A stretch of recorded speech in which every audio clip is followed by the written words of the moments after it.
नमस्कार दोस्तों, आपका स्वागत है मेरे इस यूट्यूब चैनल पर। आज की इस वीडियो में हम IUPAC नोमेनक्लेचर के बारे में पढ़ेंगे। पिछली वीडियो में हमने IUPAC नोमेनक्लेचर का बेसिक देखा था, IUPAC क्या होता है, IUPAC की ज़रूरत क्यों है, प्लस हमने एल्केन्स जो होते हैं स्ट्रेट चेन एल्केन्स उनके नोमेनक्लेचर के बारे में भी पढ़ा था। लेकिन वो सब हम इस वीडियो में भी जल्दी से रिकैप करेंगे उसका। लेकिन उससे पहले मैं आपको कुछ बताना चाहता हूँ कि IUPAC नोमेनक्लेचर हम स्टेप बाय स्टेप ही पढ़ेंगे, यानी कि सबसे पहले जो बेसिक है वो कवर करेंगे, उसके बाद हम धीरे धीरे एडवांस लेवल तक जाएंगे। तो अभी तो हम जीरो से स्टार्ट कर रहे हैं, ठीक है। तो सबसे बेसिक जो यूनिट्स हैं हमारे पास वो है हाइड्रोकार्बन, ठीक है। जो हाइड्रोकार्बन्स क्या होते हैं, जो सिर्फ कार्बन एंड हाइड्रोजन से मिलकर बनते हैं, ठीक है। और हाइड्रोकार्बन्स दो टाइप के होते हैं, एक होते हैं ओपन चेन कंपाउंड्स यानी कि खुली चेन, ठीक है। एक होते हैं क्लोज चेन कंपाउंड, जैसे कि ये एग्जाम्पल, इसमें जो चेन है वो क्लोज्ड है। अब ओपन चेन कंपाउंड्स फिर दो टाइप के होते हैं, एक होते हैं सेचुरेटेड, जिनको हिंदी में हम बोलते हैं संतृप्त। सेचुरेटेड में हमारे आते हैं एल्केन, सिर्फ एल्केन जो होते हैं वो सेचुरेटेड होते हैं। तो सेचुरेटेड एल्केन ऐसे दिखते हैं, इनमें कार्बन कार्बन सिंगल बॉन्ड होता है। अनसेचुरेटेड में दो टाइप के हाइड्रोकार्बन्स आते हैं, एक होते हैं एल्कीन, एक होते हैं एल्काइन। एल्कीन जो होते हैं उनमें कार्बन कार्बन के बीच में एक डबल बॉन्ड मिनिमम या फिर बहुत सारे डबल बॉन्ड हो सकते हैं, पर कम से कम एक डबल बॉन्ड होगा तो हम उसको एल्कीन बोलेंगे, और वो अनसेचुरेटेड होता है यानी कि असंतृप्त होता है। एल्काइन कुछ ऐसे दिखते हैं, इनमें कार्बन कार्बन के बीच में ट्रिपल बॉन्ड होता है। तो चलिए आज की इस वीडियो को स्टार्ट करते हैं। IUPAC नोमेनक्लेचर ऑफ एल्केन्स, इसके अंदर हम पढ़ेंगे स्ट्रेट चेन एल्केन्स। तो स्ट्रेट चेन एल्केन्स के जो नेमिंग होती है उसमें लास्ट में यानी कि सफिक्स हम एन लगाते हैं, और उसके आगे होता है alk, alk plus ane is equal to alkane. तो एल्क मतलब क्या होता है, नंबर ऑफ कार्बन्स, जैसे कि ये। तो यहाँ पर मेथेन इसका नाम है क्योंकि मेथ क्या है, एल्क है, यानी कि एक कार्बन था तो हमने मेथ यूज़ किया, ठीक है। उसके बाद हमने एन जोड़ दिया तो ये मेथेन बन गया। जैसे कि यहाँ पर और भी एग्जाम्पल है हमारे पास, ये देखिए ये मेथेन है, यहाँ पर दो कार्बन है तो हम इसको बोलेंगे, मतलब एल्क की वैल्यू क्या है यहाँ पर 2, दो कार्बन है तो दो के लिए हम यूज़ करते हैं एथ, तो एथेन बन गया। 3 के लिए प्रोप होता है तो प्रोपेन, 4 के लिए ब्यूटेन। तो ऐसे यहाँ पर आपको ये सारे एल्केन्स और उनके नाम दिए हुए हैं, तो आपको ये याद रखना है कि कितने नंबर ऑफ कार्बन्स के लिए क्या नाम होता है। यानी कि 7 के लिए हम बोलते हैं हेप्टेन, 8 के लिए हम बोलते हैं ऑक्टेन, 9 के लिए बोलते हैं नोनेन, 10 के लिए बोलते हैं डेकेन। तो आपको ये याद रखना है। तो ये तो हो गया हमारा जो कि सीधी चेन वाले होते हैं, जैसे कि आपको ये दिख रहा होगा यहाँ पर सारे सीधी चेन हैं ये, ठीक है। लेकिन अब बात करते हैं जो ब्रांच्ड होते हैं। तो ब्रांच्ड एल्केन्स जो होते हैं कुछ ऐसे दिखते हैं, इनमें एक तो लंबी सी हाइड्रोकार्बन चेन होती है, ठीक है, और उस हाइड्रोकार्बन चेन से एक छोटी सी हाइड्रोकार्बन चेन और निकली हुई होती है।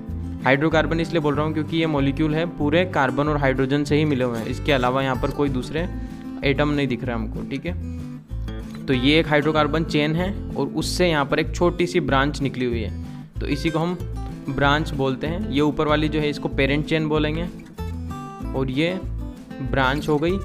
ब्रांच के अंदर एल्काइल ग्रुप होते हैं, ठीक है, इसको हम एल्काइल ग्रुप भी बोलते हैं। यहाँ पर ये जो पेरेंट चेन है इससे दो ब्रांचेस जुड़ी हुई है। अब जैसे कि जो ब्रांच है वो कैसे बनती है, वो एल्केन से ही बनती है, लेकिन उसके अंदर से हम एक हाइड्रोजन को रिमूव कर देते हैं। जैसे कि इस एग्जांपल में मैं किसी भी एक हाइड्रोजन को रिप्लेस करता हूँ, तो अभी इसका नाम क्या है, मेथेन, क्योंकि यहाँ पर कार्बन है और सारे सिंगल बॉन्ड है और 4 हाइड्रोजन है, तो एक कार्बन के लिए हम मेथ यूज़ करते हैं तो मेथेन। लेकिन यहाँ से अगर एक हाइड्रोजन को रिप्लेस करेंगे तो हमारे पास कुछ CH3 सिंगल बॉन्ड ऐसा बचेगा, इसको हम बोलते हैं मिथाइल ग्रुप, ठीक है। तो हम N को हटाकर YL लगा देते हैं जब एक हाइड्रोजन को रिप्लेस करते हैं, ठीक है। तो ये जो एल्काइल ग्रुप है यहाँ से ये CH3, इसको हम बोलते हैं मिथाइल ग्रुप, ठीक है। तो ऐसे ही और भी हमारे पास ये टेबल है पूरी। अगर यहाँ पर नंबर ऑफ कार्बन 2 होते हैं तो हम एथेन बोलते थे, तो इथाइल हो जाएगा क्योंकि हमने एक हाइड्रोजन को रिप्लेस कर दिया। अगर C2H6 होता तो एथेन, ठीक है। तो इनके लिए एक एब्रीविएशन यूज़ होता है, जैसे कि मिथाइल के लिए Me यूज़ होता है, इथाइल के लिए ET यूज़ होता है, प्रोपाइल के लिए PR यूज़ होता है, ब्यूटाइल के लिए BU यूज़ होता है। इसे आपको याद रखना है। और ये जो प्रोपाइल ग्रुप है ये इस तरीके से भी लिखा हो सकता है, यानी कि ये भी ब्रांच हो सकते हैं। ये ऑलरेडी एक ब्रांच है लेकिन ये भी अपने आप में ब्रांच्ड हो सकते हैं। तो अगर 3 कार्बन है और ऐसा आपको दिखता है तो इसको आपको आइसोप्रोपाइल बोलना है, ठीक है।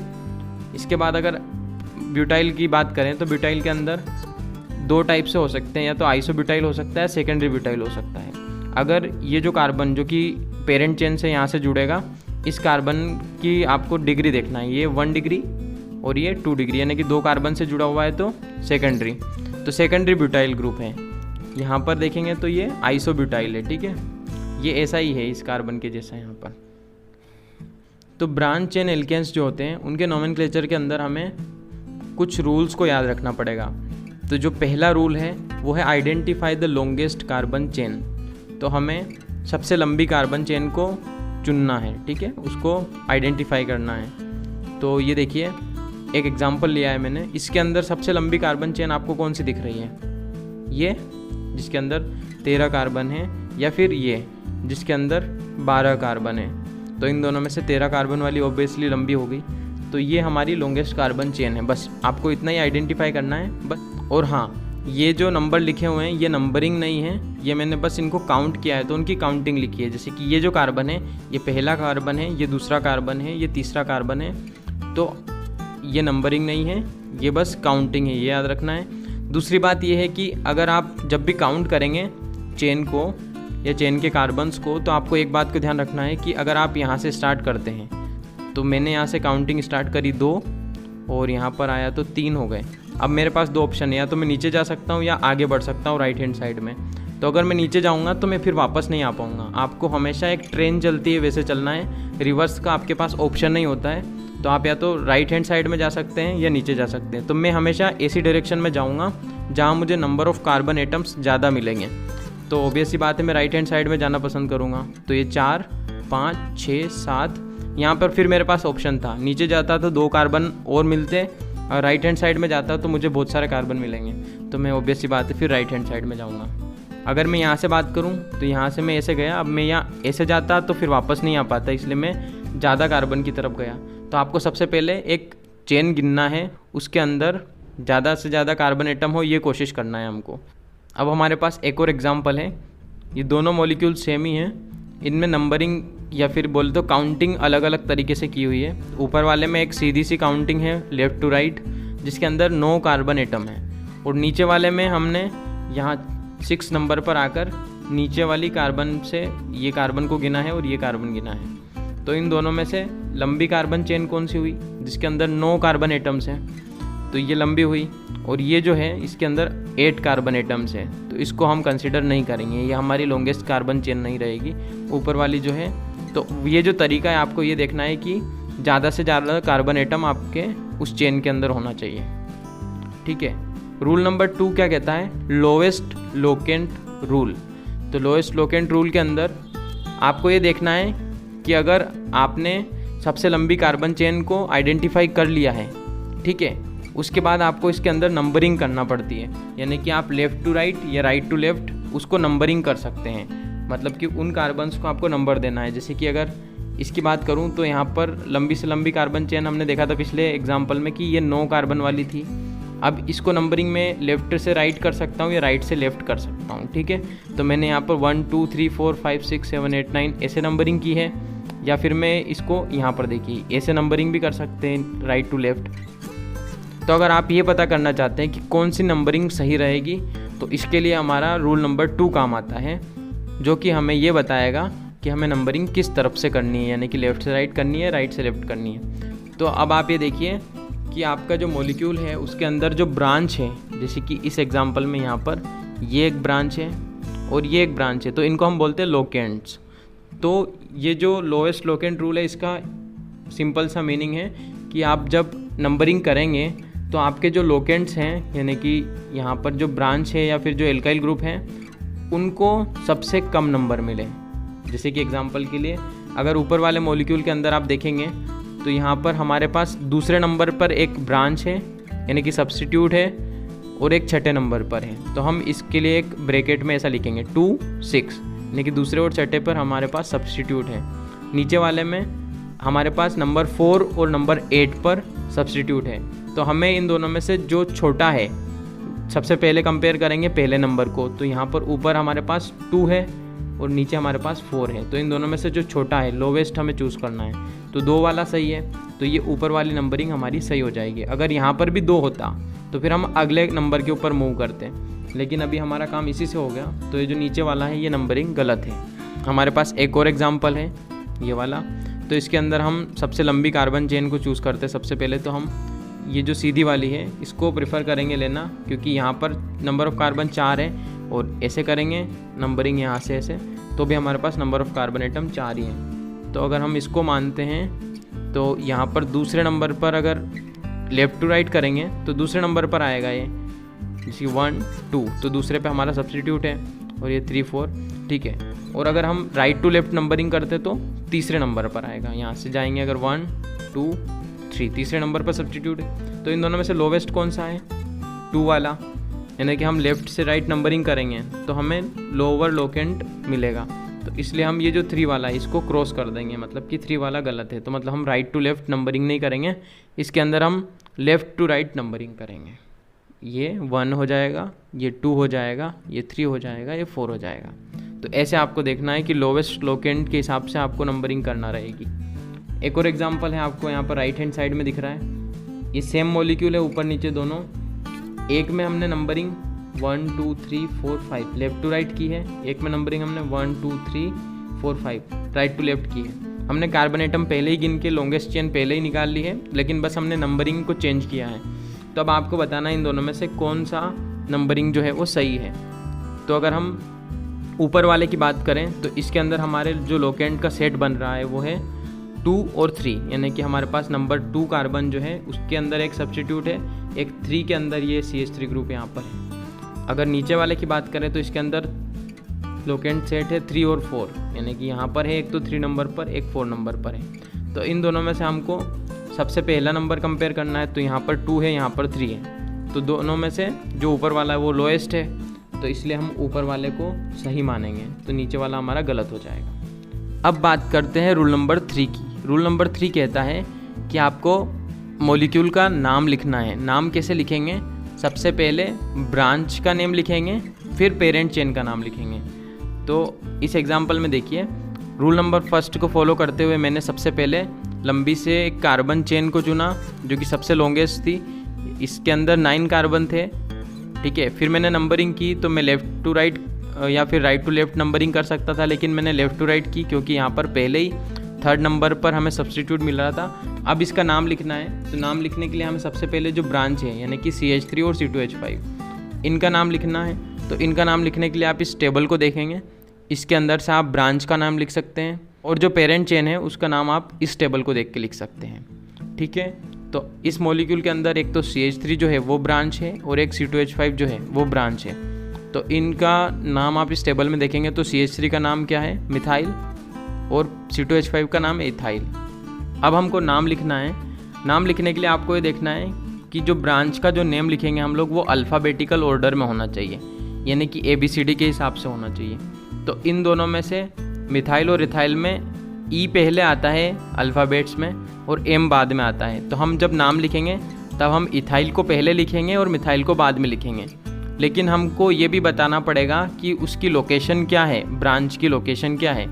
तो यहाँ पर इसका नाम लिखने के लिए हम ब्रांच का नाम से स्टार्ट करते हैं। तो हमारे पास इथाइल और मिथाइल है, तो हम इथाइल से स्टार्ट करते हैं। तो सबसे पहले हम इथाइल की लोकेशन को डिस्क्राइब करेंगे कि मॉलिक्यूल के अंदर इथाइल की लोकेशन कहाँ है। तो हम लिखेंगे 5, फिर लिखेंगे इथाइल का नाम, फिर हम मिथाइल की लोकेशन को डिस्क्राइब करेंगे और मिथाइल का नाम लिखेंगे। उसके बाद हम पेरेंट चेन के बारे में लिखेंगे कि पेरेंट चेन क्या है, और मिथाइल और इथाइल जब लिखेंगे उनके अंदर हम हाइफन का यूज़ करेंगे, ठीक है। और लोकेशन और ब्रांच के नेम के बीच में भी हम हाइफन यूज़ करेंगे, जैसे कि ये हमने सबसे पहले 5, फिर इथाइल, फिर 3, फिर मिथाइल, फिर नोनेन लिखा है। तो नोनेन जो है वो तो है पेरेंट चेन, और ब्रांच का नेम कैसे लिखेंगे? सबसे पहले लोकेशन किसकी, जो कि अल्फ़ाबेट्स में पहले आता है। जैसे मिथाइल और इथाइल में अल्फ़ाबेट्स में इथाइल पहले आता है, सबसे पहले इथाइल की लोकेशन लिखी हमने 5, फिर डैश या फिर हाइफन बोल सकते हैं, फिर हमने नाम लिखा इथाइल, फिर हाइफन, फिर 3 पे मिथाइल, और फिर उसके बाद हमने पेरेंट चेन का नाम लिखा है नोनेन, ठीक है। अब बात करते हैं रूल नंबर 4 की। अगर एक जैसे हमारे पास 2 ब्रांचेज आ जाएं या फिर 2 सब्स्टिट्यूट आ जाएं तो हम नाम कैसे करेंगे? तब हम लोग 2 के लिए डाई, 3 के लिए ट्राई, 4 के लिए टेट्रा, 5 के लिए पेंटा और 6 के लिए हेक्सा ऐसे यूज़ करते हैं। तो आपको समझ में नहीं आया होगा, लेकिन एग्जाम्पल समझ में आ जाएगा। जैसे कि इस एग्जाम्पल को देखिए, मैंने यहाँ पर रूल नंबर 1 और 2 के हिसाब से सबसे लंबी कार्बन चेन को चूज़ कर लिया है और उनकी नंबरिंग भी मैंने कर दी है। अब आपको ये देखना है कि इस मॉलिक्यूल के अंदर नंबर 3 कार्बन एटम जो है उसके ऊपर एक मिथाइल ग्रुप सब्स्टिट्यूट है और 4 नंबर पर भी एक मिथाइल ग्रुप है हमारे पास। आपको ये जो नंबर 1 और 2 पे दिख रहे हैं ये तो नंबरिंग के अंदर हमने काउंट कर लिया है, इसलिए इनको सब्स्टिट्यूट नहीं मानेंगे। ये जो चेन चल रही है हमारी उसके ऊपर कौन सब्स्टिट्यूट है? तो इसके अंदर 3 नंबर पे हमारे पास मिथाइल है, 4 नंबर पे मिथाइल है और 5 पर इथाइल है। लेकिन अब देखेंगे तो मिथाइल तो 2 बार आ गया है यहाँ पर, 3 नंबर पर और 4 नंबर पर। तो अब हम इनका नाम कैसे लिखेंगे? तो नाम लिखते हुए हमें रूल नंबर 3 को ही फॉलो करना है। रूल नंबर 3 में कहा था कि पहले ब्रांच का नेम लिखेंगे और फिर हम पेरेंट चेन का नाम लिखेंगे। तो हमारे पास ब्रांच में इथाइल और मिथाइल है, इन दोनों में से अल्फ़ाबेटिकल ऑर्डर में कौन आता है? इथाइल। तो सबसे पहले हम इथाइल की लोकेशन और उसके बारे में लिखेंगे। तो इथाइल की लोकेशन क्या है? 5। उसके बाद हमने लिखा डैश, उसके बाद हमने लिखा इथाइल, उसके बाद फिर डैश। अब हमारे पास मिथाइल ग्रुप है तो मिथाइल ग्रुप की लोकेशन क्या है? 3 और 4। तो हम 3 लिखेंगे, उसके बाद कोमा लगाकर 4 लिखेंगे। आप इसको 4 3 नहीं लिखेंगे क्योंकि हमें इसको भी नंबर्स के ऑर्डर में लिखना है, यानी कि 1 2 3 4 ऐसे।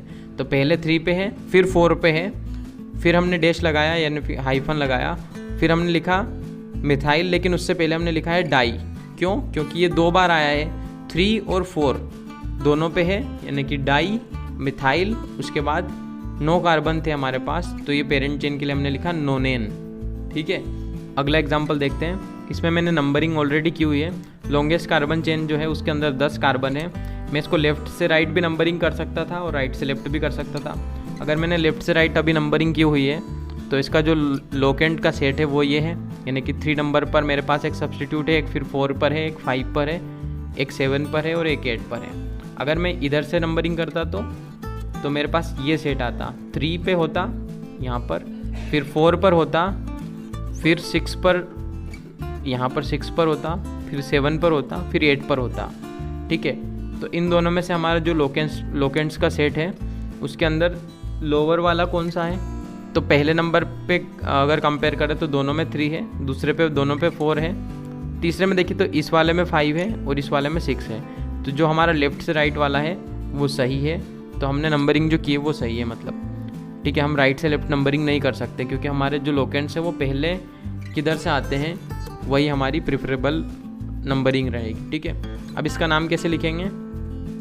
देखो हमने इसे नाम लिखा है 5 और 8, यानी कि 5वें और 8वें कार्बन पर हाइफन लगाएंगे और 5 और नंबर्स के बीच में हमेशा कोमा और नंबर और लेटर के बीच में हमेशा एक हाइफन लगाना है। ठीक है, तो 5,8 हाइफन डाई इथाइल, यानी कि यहाँ पर भी इथाइल है, यहाँ पर भी इथाइल है, 2 बार है तो डाई इथाइल, फिर हाइफन, फिर उसके बाद हम लोग 3 4 7, तो 3 पे 4 पे और 7 पर 3 बार है तो ट्राई मिथाइल। फिर हमारे कार्बन की जो चेन है उसमें 10 कार्बन है तो डेकेन।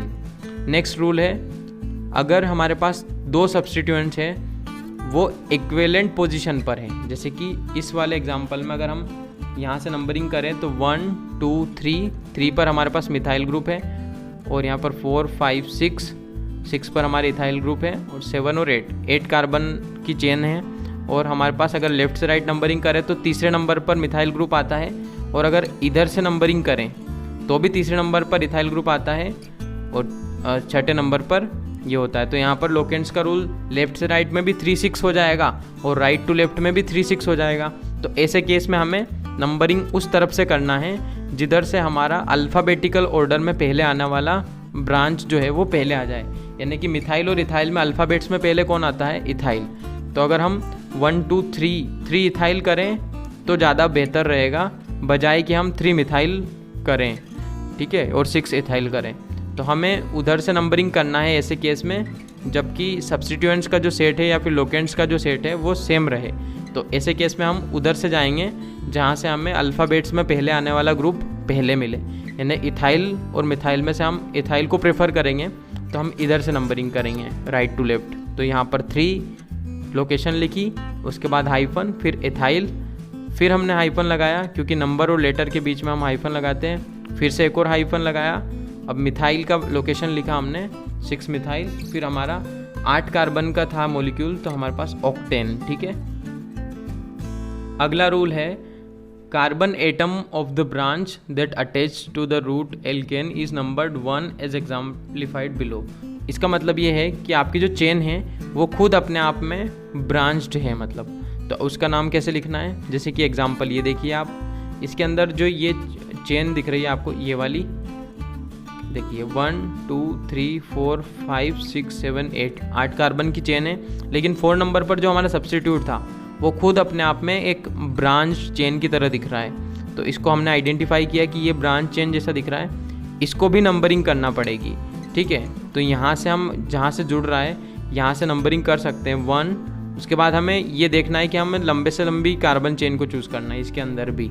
तो यहाँ पर अगर मैं लेफ़्ट से राइट जा रहा हूँ तो हमारे पास 3 कार्बन आ रहे हैं 1 2 3। अगर मैं यहाँ से ऐसे मुड़ता 1 2 3 तो ऐसे भी जा सकते हैं तो भी हमारे पास 3 कार्बन आएंगे, और ऐसे भी जाएंगे तो 3 कार्बन आएंगे। अब ऐसे में हमें इसका नाम जो लिखेंगे वो भी एक पूरा फुल फ्लेजेड एल्केन की तरह नाम लिखना पड़ेगा, यानी कि ये भी ऐसा हो जाएगा 2 मिथाइल प्रोपेन। ठीक है, लेकिन प्रोपेन नहीं होगा क्योंकि ये एक पूरा एल्केन नहीं है। अगर यहाँ पर हाइड्रोजन होता है इस नंबर 1 वाले कार्बन पर तो प्रोपेन बोलते, लेकिन ये तो यहाँ से एक इसकी वैलेंसी खाली है तो एक हाइड्रोजन को रिप्लेस किया हुआ है, इसलिए हम इसके नाम में YL ऐड कर देंगे, यानी कि एक एल्केन की तरह नहीं एल्काइल की तरह बिहेव करेगा। तो अब इसका नाम लिख के मैं आपको बताता हूँ कि कैसे इसका नाम लिखना है। तो देखिए, सबसे पहले हमारे पास नंबर 2 पर मिथाइल ग्रुप है तो 2 मिथाइल, उसके बाद नंबर 4 पर, ठीक है, यहाँ पर हाइफन यूज़ करके, और ये पेरेंथेसिस हमें लगाना है, ब्रैकेट लगाना है। अब लिखेंगे 2 पर मिथाइल है, ठीक है, तो 2 मिथाइल, लेकिन ये प्रोपाइल है, प्रोपेन नहीं है, प्रोपाइल, तो एक एल्केन की तरह पूरा इसका नाम लिखा हमने। उसके बाद हमारे ऑक्टेन 8 कार्बन के लिए। तो ये आपको नाम इसका समझ में आया होगा आई होप। तो पेरेंथेसिस को आपको याद रखना है कि जब भी हम ब्रांच का नाम लिखेंगे ऐसी छोटी ब्रांच का, तो हम उसको पेरेंथेसिस ब्रैकेट के अंदर लिखेंगे। तो बस आज की वीडियो में इतना ही था। अगली वीडियो में हम सिर्फ एग्जाम्पल्स देखेंगे, और भी ज़्यादा एग्जाम्पल देखेंगे ताकि आपका ये कॉन्सेप्ट क्लियर हो जाएगा। एल्केन्स का हम नोमेनक्लेचर एक तरह से ख़त्म कर चुके हैं। तो आगे की वीडियोज़ में बने रहे और चैनल को सब्सक्राइब कर लें ताकि आपको नोटिफिकेशन मिलता रहे और मुझे भी यहाँ पर थोड़ा सा मोटिवेशन मिले। तो आई होप आपको समझ में आया होगा सब कुछ। तो धन्यवाद आपका, मिलते हैं नेक्स्ट वीडियो में।